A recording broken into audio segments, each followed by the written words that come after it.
She was a force to be reckoned with, strong, assured, a woman who knew her own mind.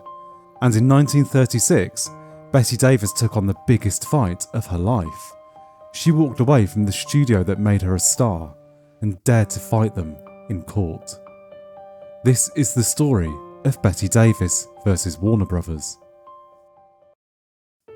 To the casual observer, Bette Davis's career was at an all-time high. Only 5 years after her film debut, she'd risen from an unknown to the winner of an Academy Award for 1935's Dangerous, a win she considered a consolation prize after being overlooked for 1934's Of Human Bondage. Despite the success, she felt trapped, a prisoner to her 7-year Warner Brothers contract. She had virtually no control over her movie roles. If they wanted her to play a part, however unsuitable it may be, she had no choice but to take it. As Jack Warner put it, she must play any role the studio deemed fit, even if it was distasteful and cheap. Saying no was out of the question. If she refused, the studio had the power to suspend her without pay and add the suspension time onto the contract. Bette couldn't just sit out the subpar roles and wait for the contract to expire. It would only be prolonged, indefinitely. Warners could also work her like a horse, and they did. Unlike some of her male counterparts such as Clark Gable and Cary Grant, who would make 1 to 2 movies per year, there were no such allowances for Bette. Warner Brothers made her film anything and everything. In 1935 alone, Bette made 5 pictures for them. It was a contract with a power imbalance. Everything in favour of the studio, nothing in the control of Bette. She decided she'd had enough, and it all came to a head at the beginning of 1936, 4 years into her 7-year contract. Warner Brothers kept assigning her to roles she considered cheap and beneath her level of talent. She asked them for better quality movies and the time to prepare for them so her reputation as a serious actress wouldn't be eroded. "If I continued to appear in any more mediocre pictures," she said, "I would have no career worth fighting for." Warner Brothers refused. Bette kept fighting, but soon the final straw would break. In 1936, RKO Radio Pictures started production on Mary Queen of Scotland. Bette saw it as a substantial role that would perfectly showcase her dramatic talents. She asked Warner Brothers to loan her out for the movie. Again, they refused. Instead, they assigned her to God's Country and the Woman, a lumberjack melodrama she felt was far beneath her, especially considering her recent Oscar win. This time, it was Bette's turn to refuse. Warner's tried to encourage her by offering a pay raise.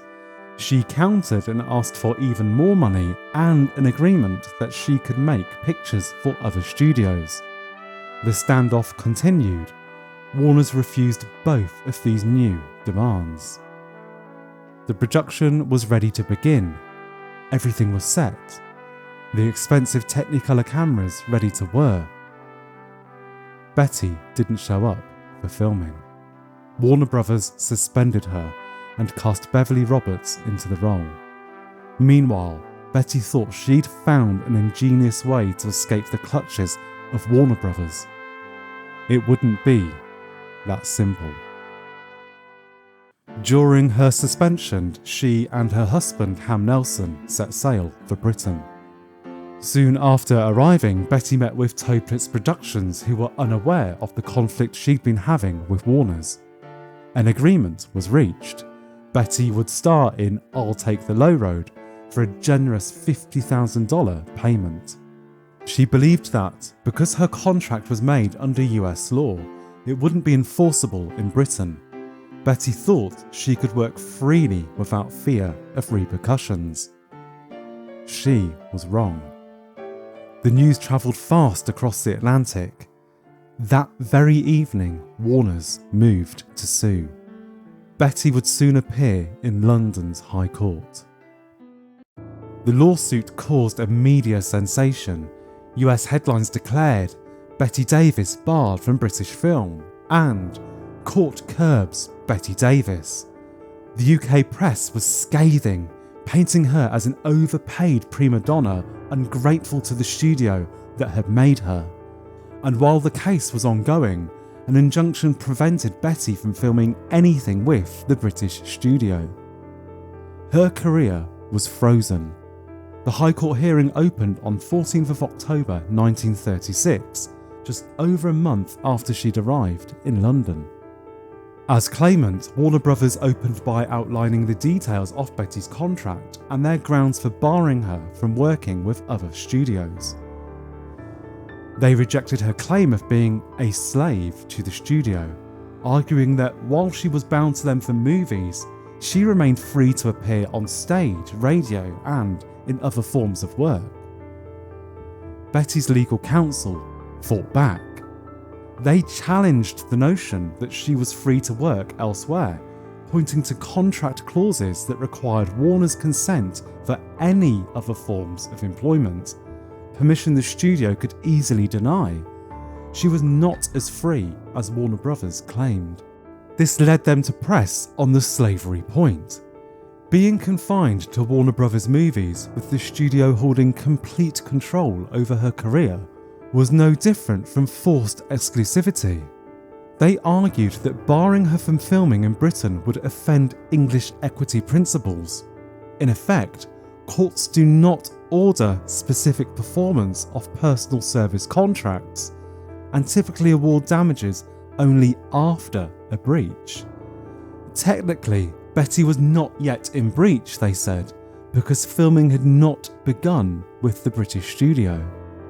The injunction, they argued, should be lifted. Bette also took to the stand, telling the court that she feared that being pushed into working in mediocre pictures would ruin her career. She also explained that she had signed the contract as an expiring actress, naive to the restrictive clauses it contained. Her closing line to the courtroom was that she'd come to England because "I want the chance to make pictures worthy of my name and my talent." All the arguments had been heard. The court reserved judgment. The final judgment came 5 days later, on October 19th, 1936. It would not go Bette's way. Mr. Justice Branson found in favour of Warner Brothers. He dismissed Bette's slavery claim with the remark, "If this is slavery, I should be glad to have a taste of it." He also labelled her a naughty young lady who wants more money, not freedom. Although he would not order her to work for Warner Brothers, he did bar her from acting with any other studio. Warner's had sought the injunction to cover the full remaining term of her contract, but the judge refused this request. Instead, he limited it to the continuance of the contract or 3 years from now, whichever is shorter. In effect, Bette was barred from making films with any other studio in Britain until her Warner Brothers contract expired in 1939. 2 months later, Bette returned to Hollywood, financially ruined, burdened with huge legal bills estimated at around $25,000, roughly $580,000 in today's money. Yet, despite all this, maybe it had all been worth it. Her first film back, 1937's Marked Woman, was a triumph. Bette loved the script, the reviews were glowing, it was a box office success. And the following year, she starred in Jezebel, a movie that secured her second Oscar. She was Warner Brothers' biggest star, and this success proved invaluable when negotiating her new contract in 1939. No longer the naive starlet she had been during her last negotiation, Bette secured much more favourable terms. Despite all the fallout, legal battles and frustrations, Bette remained almost exclusively with Warner Brothers throughout the 1940s. Many of the movies were both critical and commercial successes, and 4 earned her Academy Award nominations. She may not have won the battle, but perhaps she had won the war.